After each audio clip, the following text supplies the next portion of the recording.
Kitchen வாழ்க வளமுடன், வாழ்க பல்லாண்டு. எல்லாரும் எப்படி இருக்கீங்க? நான் இங்கே நல்லா இருக்கேங்க. நீங்களும் அங்கே எல்லாரும் நல்லா இருப்பீங்கன்னு நினைக்கிறேன்.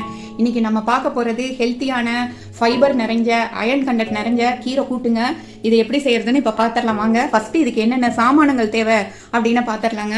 இதுக்கு நல்ல கீரையை நல்லா கழுவி பொடியாக இது மாதிரி எந்த கீரை ஆனாலும் பரவாயில்லைங்க. சிறுகீரை, தண்டங்கீரை, பசலிக்கீரை, மணத்தக்காளி கீரை, எந்த கீரை ஆனாலும் பரவாயில்லைங்க. அது நல்லா சுத்தமாக கழுவிடணும் ஒரு 4-5 தடவை. இது நான் இன்னொரு தடவை சொல்கிறேங்க. இது லைட்டாக வாமாக உப்பு தண்ணியில் போட்டு ஒரு 10 நிமிஷம் ஊற வச்சுட்டு அதுக்கப்புறம் கழுவி எடுத்துக்கோங்க. ஏன்னா கீரை எந்த இடத்துல விளையுதுன்னு நம்மளுக்கு தெரியாது. அதில் என்னென்ன விஷயங்கள் இருக்கணும் நமக்கு தெரியாதுங்க. நம்ம கொஞ்சம் சுத்தமாக இருக்கிறதுக்காக இது பண்ணிக்கலாம். லைட் வார்ம் வாட்டரில் கொஞ்சமாக உப்பு போட்டு அந்த கீரையை சுத்தம் பண்ணி அதில் போட்டுட்டு அதுக்கப்புறம் எடுத்து கழுவி இது மாதிரி பொடி பொடியாக கட் பண்ணி வச்சுக்கலாங்க. அதுக்கப்புறம் தக்காளி ஒரு 2 தக்காளி வச்சுக்கலாம். ஒரு பெரிய வெங்காயம் 1 2 ஸ்பூன் அளவு பாசிப்பருப்பு நல்லா கழுவி வச்சுருக்குங்க. அப்புறம் ஒரு 10 பல்லு பூண்டு, அப்புறம் 3 பச்சை மிளகாங்க. இது எல்லாமே கீரை கூட்டுக்கு தேவை. ஃபஸ்ட்டு ஒரு பாத்திரத்தை எடுத்துக்கலாங்க. அதில் ஒரு 1/2 டம்ளர் தண்ணி ஊற்றிக்கலாம். தண்ணி ஊற்றிட்டு அதில் இந்த கழுவி வச்ச பாசிப்பருப்பை போட்டுடலாங்க. போட்டுட்டு அதுக்கு மேலே கீரையும் போட்டுடலாங்க. இந்த கீரை அப்படியே போட்டுடலாங்க ஃபுல்லாக. அப்புறம் பூண்டு, பச்சை மிளகா எல்லாத்தையும் போட்டுடலாங்க. வெங்காயம் போட்டுடலாங்க. வெங்காயம் போட்டு தக்காளியும் போட்டு இதை அப்படியே குக்கரில் ஒரு 4 விசில் வேக வச்சிடலாங்க. இப்போ அதையெல்லாம் போட்டதை அப்படியே குக்கரில் வச்சு மூடி வச்சு ஒரு 3 விசில் விட்டுறலாங்க.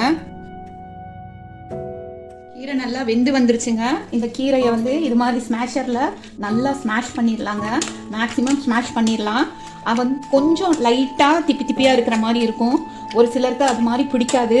அப்படி பிடிக்காதவங்க மிக்சியில் பல்ஸ் பட்டனில் ஒரு தடவை லைட்டாக போட்டு எடுத்துட்டா நல்லா ஸ்மாஷ் ஆயிரும். ஆனால் இது ஒரு டேஸ்ட்டாக இருக்குங்க. இது மாதிரி கொஞ்சம் கீரையாக தெரியறது. நம்ம இப்போ இதை நல்லா இப்படி ஸ்மாஷர் வச்சு ஸ்மாஷ் பண்ணி வானலி அடுப்பில் வச்சிடலாங்க. வானலி அடுப்பில் வச்சு அதில் கொஞ்சமாக நெய் போட்டுடலாங்க. 1 ஸ்பூன் நெய் போட்டுடலாம். மோஸ்ட்லி கீரைக்கு எப்போவுமே நெய்யில் தாளிச்சாதான் நல்லா டேஸ்ட்டாக இருக்குங்க. அதோட இதில் கீரையில் அயர்ன் ஃபைபர் எல்லாம் இருக்குங்க. எல்லாருக்கும் அது தெரியும். அது கூட இந்த குட் கொலஸ்ட்ராலான கீயும் சேர்ந்தா நமக்கு இன்னும் நல்லா சத்து அடிஷனாக கிடைக்குங்க. அதனால் நெய் போட்டுடலாம்.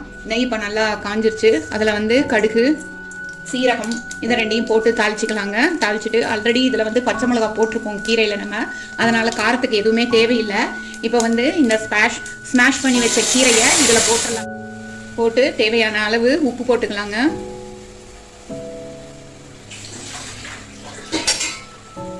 நல்லா கலந்து விட்டுக்கலாம். இந்த உப்பு, கீரை, அந்த கொஞ்சம் லைட்டாக ஊற்றின தண்ணி எல்லாத்தையும் சேர்ந்து நல்லா கலந்து விட்டுக்கலாங்க. இது ஒரு கொதி வந்த உடனே நம்ம சர்விங் பவுலுக்கு மாட்டிடலாங்க. கீரை மசியல் நல்லா ரெடி ஆயிருச்சுங்க. இப்போ அடுப்பை ஆஃப் பண்ணிட்டு அந்த மசியலை ஒரு சர்விங் பவுலுக்கு டிரான்ஸ்ஃபர் பண்ணிடலாங்க. நம்மளோட கீரை மசியல் ரெடி.